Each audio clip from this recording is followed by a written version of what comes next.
All right, I'm going to call this meeting to order. This is a meeting of the Mendocino County Planning Commission of February 5th, 2026. May I have a roll call, please? Commissioner Wiedemann, Here. Commissioner Richards, Here. Chair Pollen, Here. and for the record, Commissioner Jones is absent by prearrangement. Thank you for that. All right, do we have determination of legal notice? All items on the agenda have been properly noticed. Great, thank you very much. Next item is the director's report. Director, do you have a report for us? Yes, I do. Julia Krog, Planning and Building Services Director. So I just have a brief update for you today on a couple of items, long-range planning items that are in the works. So the department has recently closed our RFP for the housing element and environmental justice element and selected a vendor, which now will be going through the contracting process to bring them under contract with the county. But part of that housing element update and the environmental justice element update is addressing the regional housing needs allocation that has been given to the overall county of Mendocino. So what happens is first the state gives an allocation for the overall county and the incorporated cities, and then the Mendocino Council of Governments will go through a process with a methodology to distribute those units amongst the various jurisdictions. So the county will receive a portion, and then all the 4 cities within the overall county will also receive a portion of that. So that covers various income categories from acutely low, extremely low, very low, low, moderate, and then above moderate. And as of right now, the overall county need that was provided to us by HCD is 6,456 units, and that will be distributed across the unincorporated county and the 4 cities. So MCOG is still working through getting their methodology approved for the distribution of those units by HCD. So we don't have a final unit count yet for Mendocino County, but we wanted to bring a contractor on board as soon as possible so that way we can get moving on our update as it's going to be due final adopted by August 15th of 2027. So with that in mind, I'll also note that we'll be having a study session with the Planning Commission likely in April of this year. That'll be regarding the housing element. So that'll be forth. And I'm available to answer any questions that you may have about that. Any questions from any commissioners? So that's 6,000 units. That's a regional allocation that the state expects, and that's inclusive of Mendocino County? Correct. But we don't know of those 6,000 units, how many will be attributed to the county? Yes. Do we have any rough anticipation? I will say typically what I've seen is that the county receives close to about half. Okay. And is there a time frame by which we are expected to expedite the completion of said units? Or by the state? I mean, it's an 8-year planning period that the state has. So right now we're in our cycle that's 2019 to 2027. So the next one will be 2027 to 2035. Okay. All right. Thank you. Oh, wait, now we have another question. No, it's good.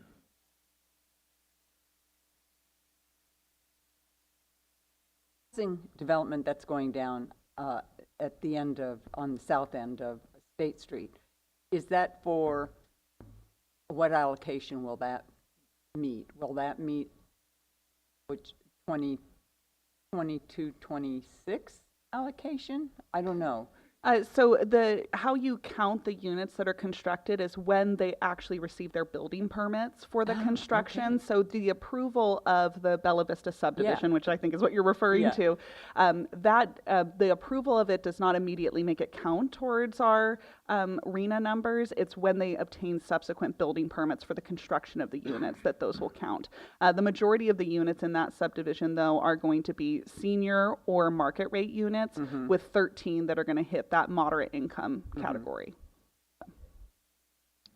Thank you. All right. Thank you for that report. Is there any public comment on the director's report? No one in the room? Is there anyone online? There are no hands raised online. All right. We'll move on then to matters from the public. This is public expression. Members of the public are welcome to address the Planning Commission on items not listed on the agenda, but within the jurisdiction of the Planning Commission. The Planning Commission is prohibited by law from taking action on matters not on the agenda. Individuals wishing to address the Planning Commission under matters from the public may do so in person, via email, or Zoom. If any members of the public are logged into the Zoom meeting who wish to speak under public expression, please use the raise hand feature to allow staff to add you to the meeting.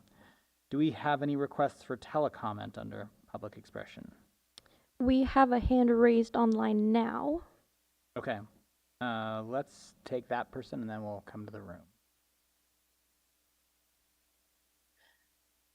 Sintamana, this is Valerie Stanley. I'm the Tipple officer for the Sherwood tribe. I had asked one of the commissioners to bring it up. All I wanted to know is just a request. When the planning commission makes your motions, could you please state for the record who makes it and who seconds? Online, it's very hard to see sometimes. That was it. Thank you. Sure. Thank you for that very reasonable request. All right. Anyone else on Zoom? No other hands raised on Zoom. Okay. Anyone in person would like to speak under public comment? All right, seeing no one come forward, we'll close that portion. We'll move now on to agenda item number 5, the consent calendar. This will be approval of the minutes from our January 15th, 2026 meeting. Any commissioners have any comments on consent calendar? I'll invite a motion to approve then. How shall we do this? Kay Richards moves to approve the consent calendar. Is that how we should do it from here on out? Okay. I second it. Diana Wiedemann seconds. All right. Roll call, please. Commissioner Wiedemann, Yes. Commissioner Richards, Yes. Chair Pollen. Yes. Motion passes unanimously. All right, thank you very much. All right, we're now moving on to agenda item number 6. This is the regular calendar for today. Our item today is GP_2023-0002/R_2023-0002. This is a Carter General Plan Amendment to rezone and change the land use classification and zoning on an existing 160-acre parcel. The land use classification will be changed from rangelands, RL, to remote residential, RMR 40, and the zoning will change from rangeland to upland residential. I'll now open the public hearing. Have there been any correspondence or telephone calls received on this item? There have been none received for this item. Thank you very much. Staff presentation, please. Yes, good morning, everyone. Russ Ford, Senior Planner. In front of you this morning is project GP/R 2023-02, which is an application to change the general plan classification and zoning of a single parcel in the Ukiah area. The applicants are Jared and Bonnie Carter.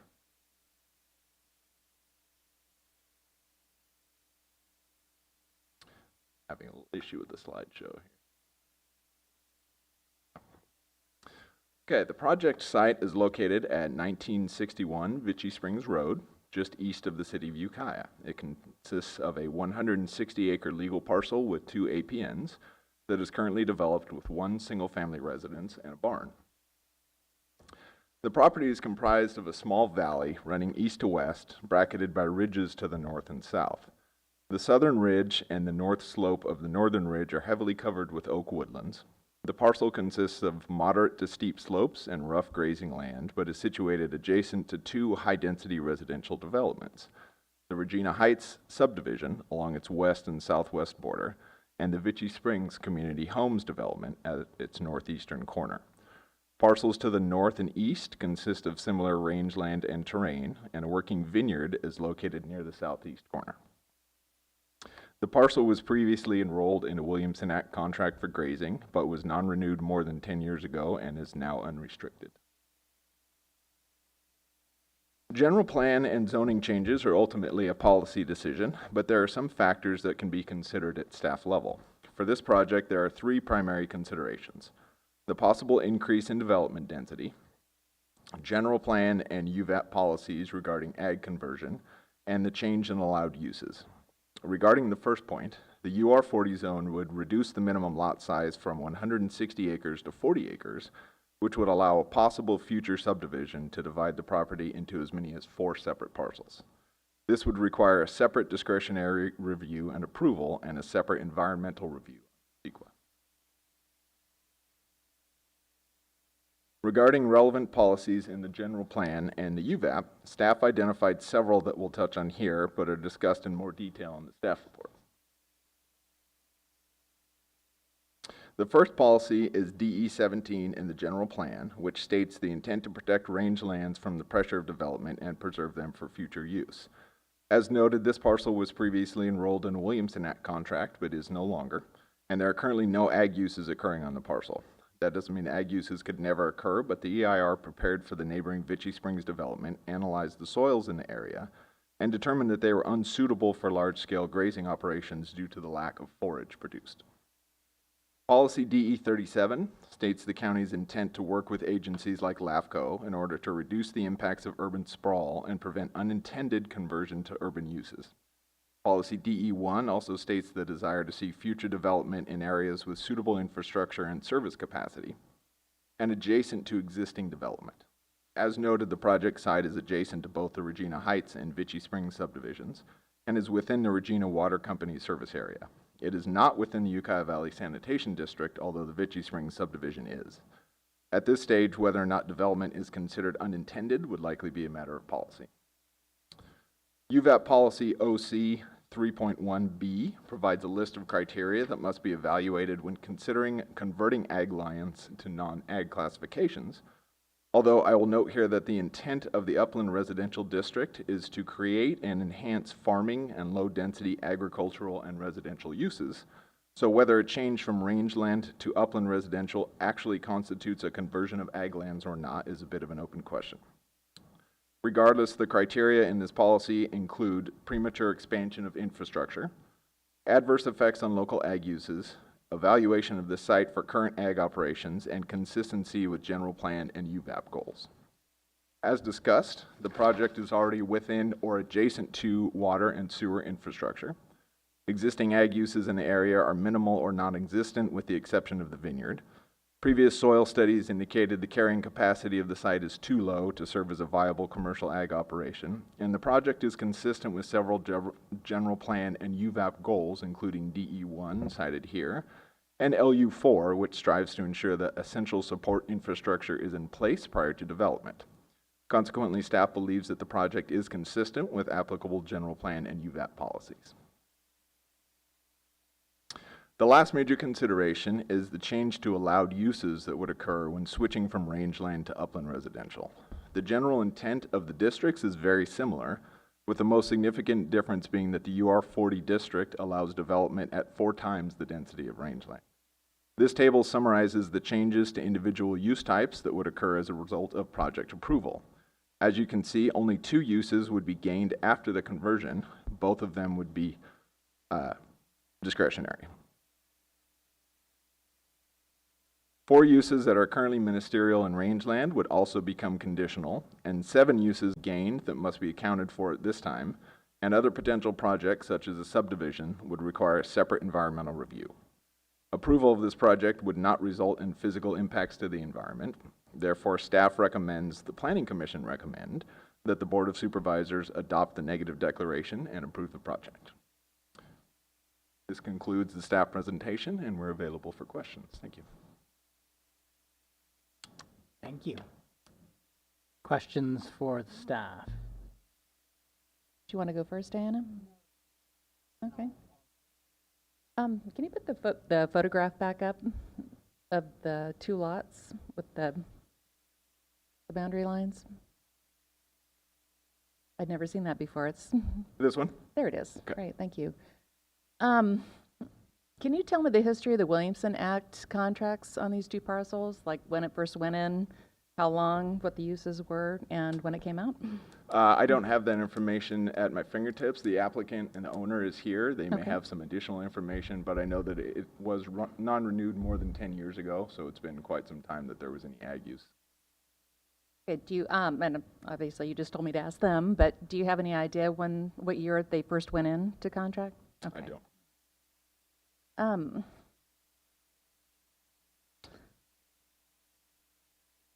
going to pass, and then you might come back to me. Okay. Commissioner Wiedemann? Sure. I want you to go back to changes allowed uses. That's, yeah. So Can you expand on, for instance, use classification, group care was prohibited, now conditional, major impact facilities was prohibited, now conditional. Can you expand on that a little more, like Sure. how that happened, how that came about? And there you go. So that was a couple questions. Sure. So this compares the existing uses under the rangeland classification to what would become permitted under the upland residential classification. So under the current rangeland classification, group care and major impact facilities are not allowed uses. You could not do those on rangeland. If this were converted to upland residential, those would become discretionary uses. So they would require either an admin permit or a use permit. And what would the build-out, capability of build-out be in the required zoning change here? So, I mean, yeah. sure, yeah, so the minimum lot size would be reduced to 40 acres. This is a 160-acre lot, so Right. that would allow the possibility of a 4-lot subdivision. So each legal parcel is entitled to one single-family residence, a detached ADU or second residential unit, an attached ADU, and a junior ADU. So potentially 4 dwelling units per legal parcel. Okay, so, but under this use classification, there is a possibility that there could be a group care facility because it's now conditional? Correct. Is that true? Correct. Okay, and one of those parcels, or, both of those parcels, right? Okay, and what is a major impact facility? That would be something like a power station or like a sewage treatment plant, Okay, so something more industrial-like? more of a civic use, yeah. More of a civic use, okay. And so with the zoning change, I get there's an increase in density, right? But there's also an increase in use, possible uses from, let's say, development, more or less. I mean, it's changing from the now prohibited agricultural uses, right? All the lower ones in red. And it's opening, it's allowing these parcels, these would be to be created parcels, part of new uses that can be part of the group care, etc. It just opens it up, because I'm just looking at, like, if you go back to your slides again, and this is just getting a handle on when we do use, change on zonings. If you go back showing the parcels again, next to the city of, with the 101 corridor showing, not that slide, but yeah, where it is. So, and how far would we say that parcel is if you were in a car from downtown Ukiah? A mile and a half? 4 miles. 4 miles, okay. So it just gives me a sense of how connected it is to Ukiah in location and use. Thank you.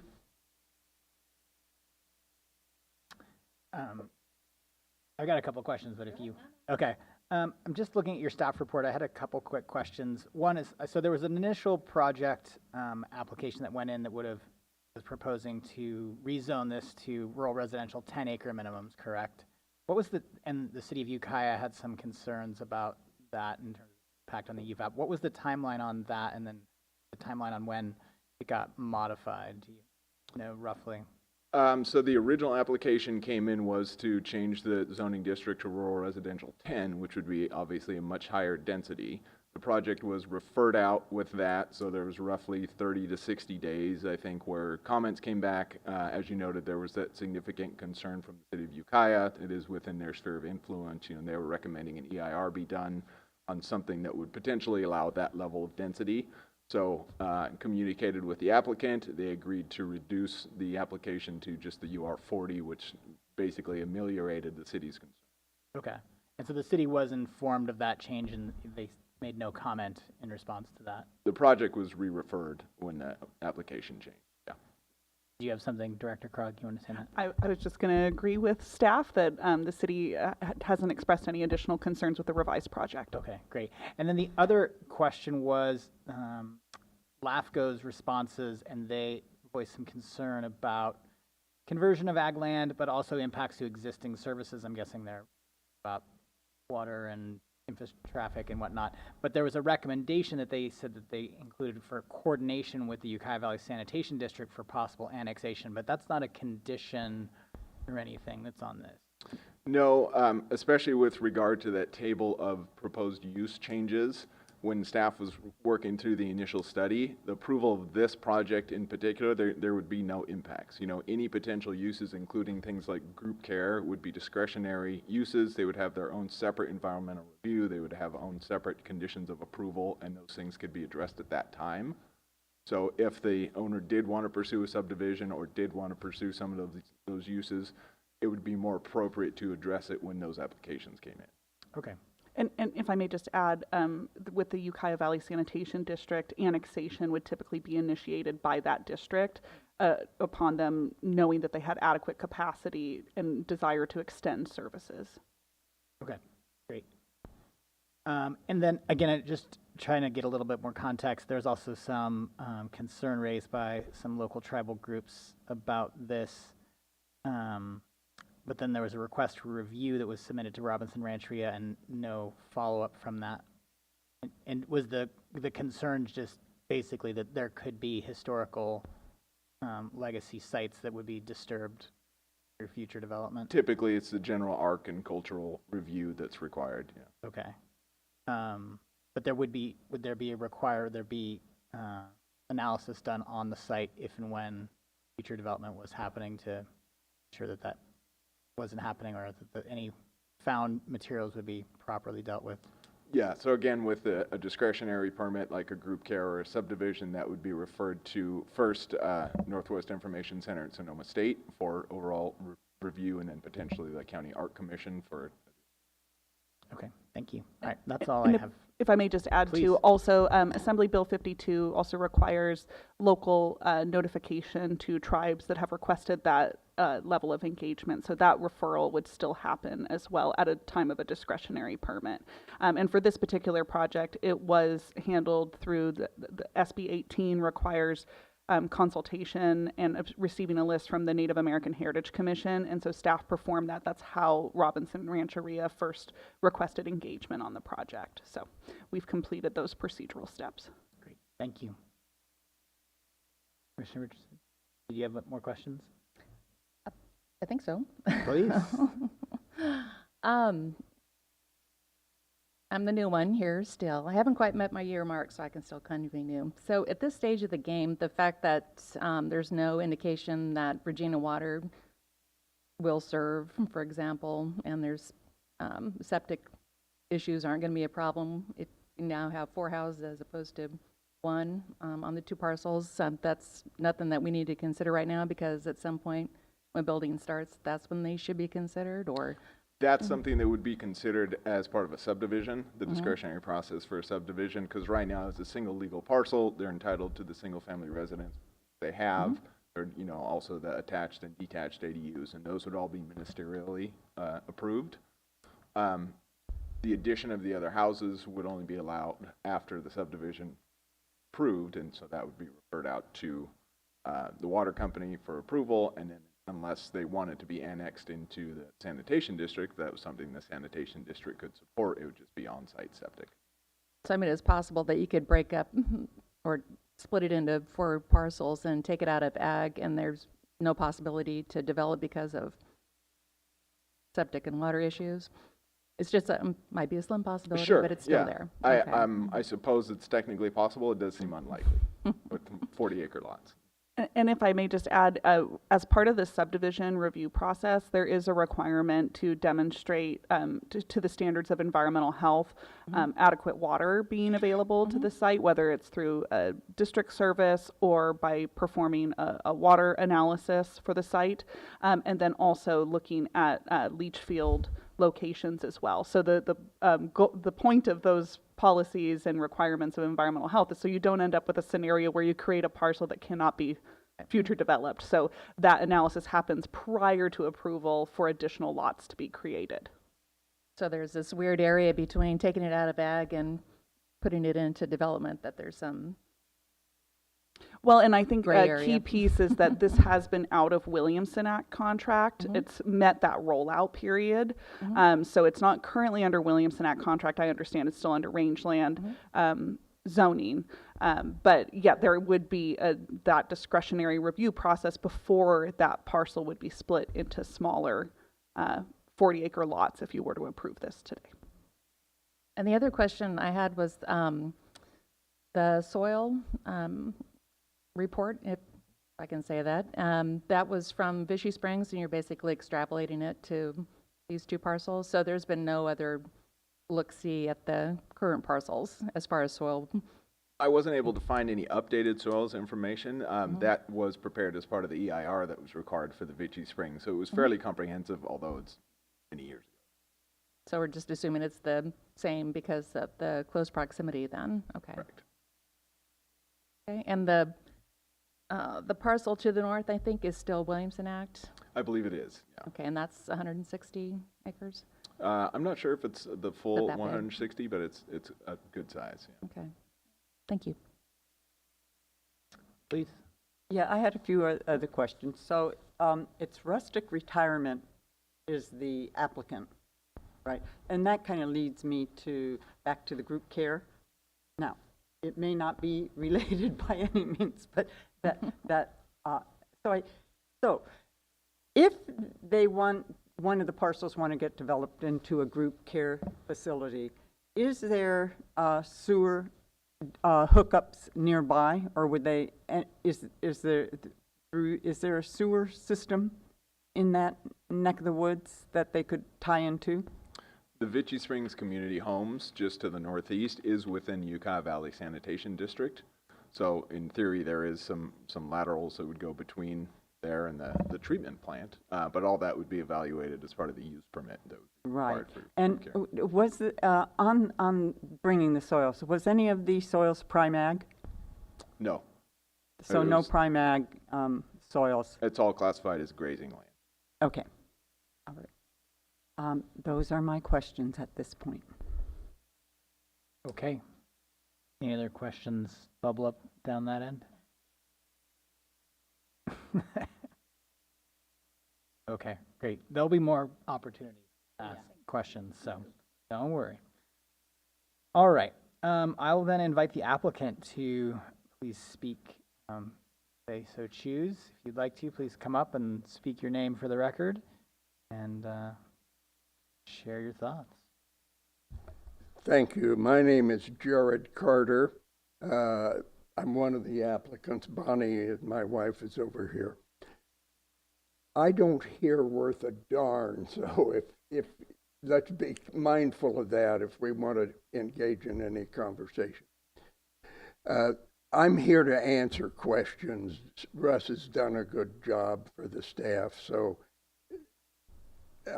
I have nothing to add to what he's said, except that this is primarily just an estate planning move. I've got 3 kids in the area and 5 grandkids. I like to keep the grandkids around, have few options if the necessity arises. That's all this is about. Thank you. Okay. Thank you. Any questions for the applicant? So you don't foresee that you're interested in developing a group care facility? Not at furthest thing from my mind.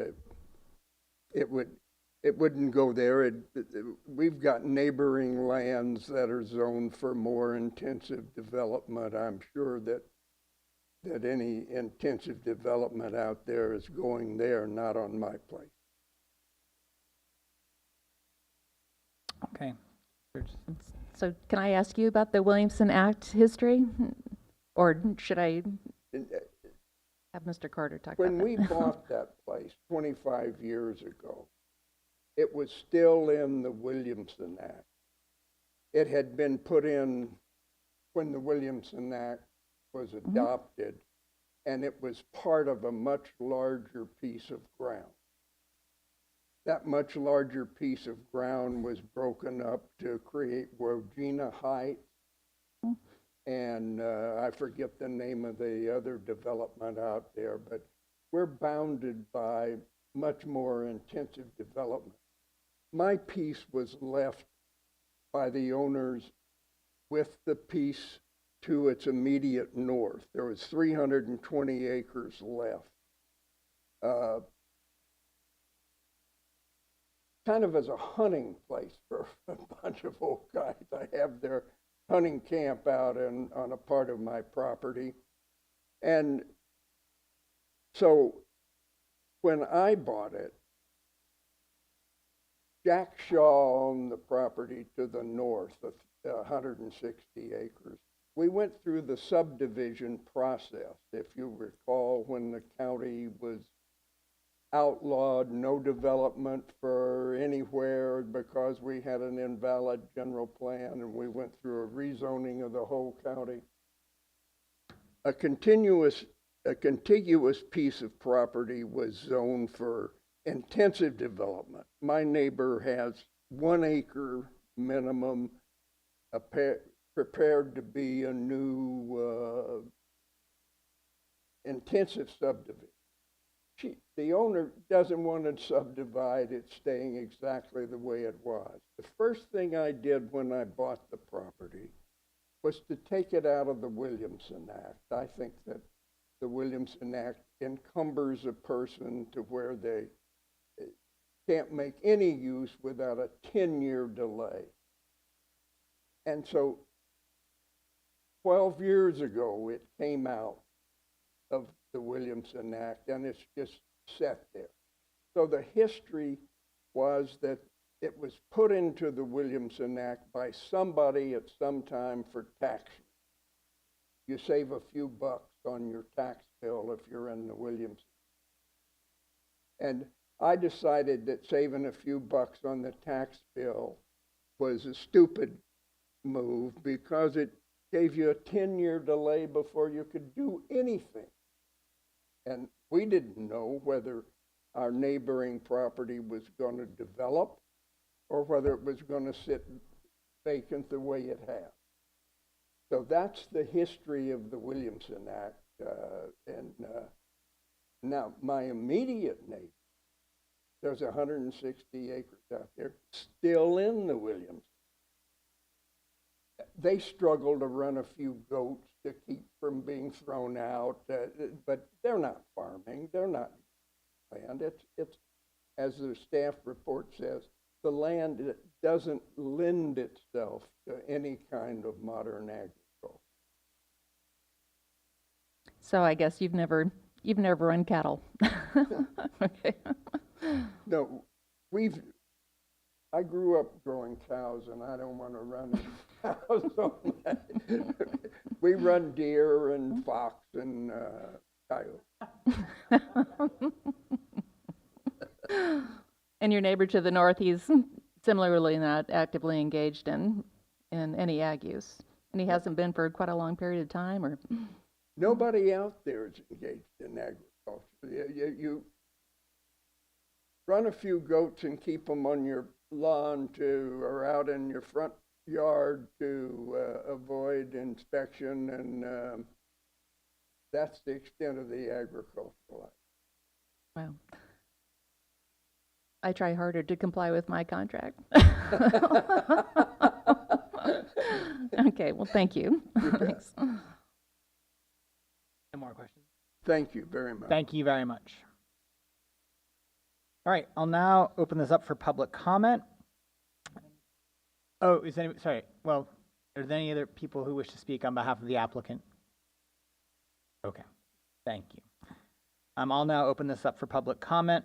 We'll start with public comment in the room, and then we'll hear from telecommenters that are connected virtually via Zoom. When you are called to speak, please state your name for the record. Public comment is limited to 3 minutes per person. Speakers are asked to please address their comments to the meeting chair and refrain from using profanity or engaging in conversation with members of the audience or staff. Are there any members in the room who wish to speak on this item? All right, don't stampede each other. Do we have anyone on Zoom who has their hand raised? There are no hands raised on Zoom. All right. Well, then I will close the public comment period. Do we have any final remarks from staff? Nothing from us, thank you. All right. Any final remarks from the applicant? You're all right. All right. Commissioners, any additional questions for staff or applicant?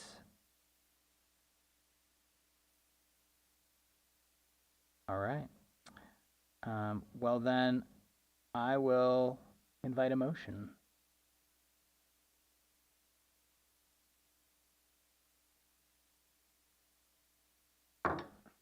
I'm going to pass the gavel over to Commissioner Wiedemann so I can make the motion.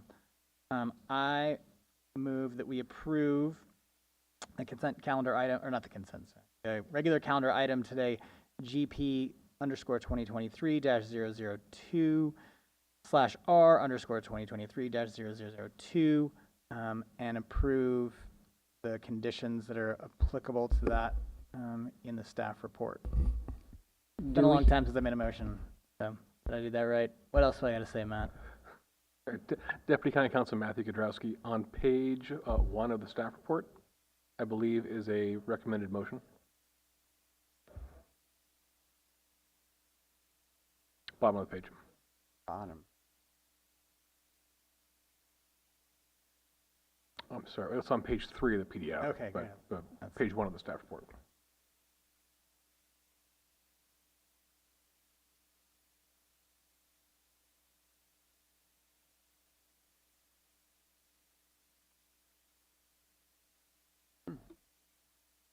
It's at the end of the project summary. No. There we go. It's on the screen as well. Thank you.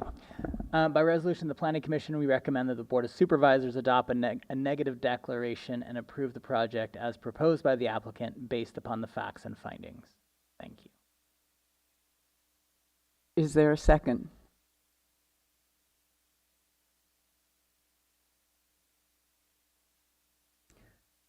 Well, I'm torn.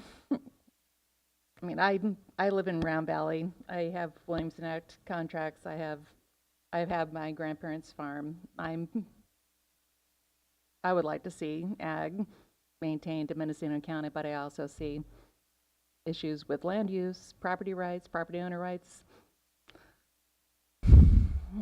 But if in fact it is not appropriate for ag uses, and you literally can't even put 2 cows on 160 acres, that's an issue, because I think I have more than a couple of goats. And complying with the Williamson Act can be difficult. But I guess I'm going to, despite my reservations about this and my personal feelings, I'll second the motion. Okay, we have a motion. So we have a first and a second. Can I have roll call vote? Commissioner Richards? Commissioner Pollan? Yes. Acting Chair Wiedemann? Yes. Motion passes unanimously. Is that back? Ooh, you get to sign a document. Hardly. All right. Well, thank you very much, applicant, and thank you, staff.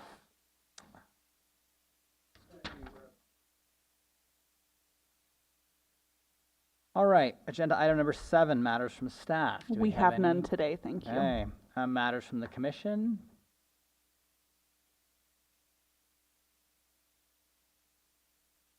I do have something from the commission. As far as, it's, and I talked to Joycelyn on this the other day, yesterday, I guess it was. Because Jim used to always do our address to, like, if we had quorum meetings and things, he would often either sometimes call, we don't need a call, but I really do appreciate somewhere by that Monday of the week to know whether we have quorum or not, more or less. And I think, like, I didn't know as of yesterday, and I called, and in that conversation, there was just some, I want to keep it simple. And therefore, do we as a commission need to put something forth so that whoever is acting administrative secretary has a clear line that you have to put out a notice and ask us to contact you by a certain date so that we have quorum, or give us a phone call. Something needs to be clearer. Sure, I can do my best to address that. So Julia Krog, Planning and Building Services Director. So one item is we really appreciate when the commission lets us know as soon as you realize that you have a conflict with a meeting, as we discussed earlier about upcoming meetings, that you let us know as soon as you're aware of that, so that way we can plan accordingly. And I think with our staff, generally we will perform quorum checks, and we can discuss internally about reviewing for quorum in a reasonable time period. But yes, certainly it's sort of a two-way street too. We also need the commissioners to let us know when you have a conflict that's been identified. And we understand things happen last minute, as does in everybody's life. But as much as we can gauge those up front, that's very helpful for us. I think just an email to us, could say a text, but an email is like probably safer in some ways. On Monday or Friday before, yes, no, can you attend? Yes, staff can work on that, yes. That would be helpful. Thank you. And are we going to be doing the, like staff does, stating your name and then making either a motion or second or something like that? Are we going to make that a regular practice? Because I think we just didn't do it again. So, as the lady on the on the Public call comment. suggested, because she's having trouble You're right. figuring out who was doing what. Right. So, I guess Thank you. you just You're right. immediately So- forgot to do it. So that would be, Go ahead. I don't know. go ahead. I want to try and meet the needs of people that are tuning in remotely. And we do have a visual cue for most people, and I think we are in compliance with what we need to be doing according to the procedural, P's and Q's of it all. But I think we can do our best to try and identify ourselves when making a motion at the very least.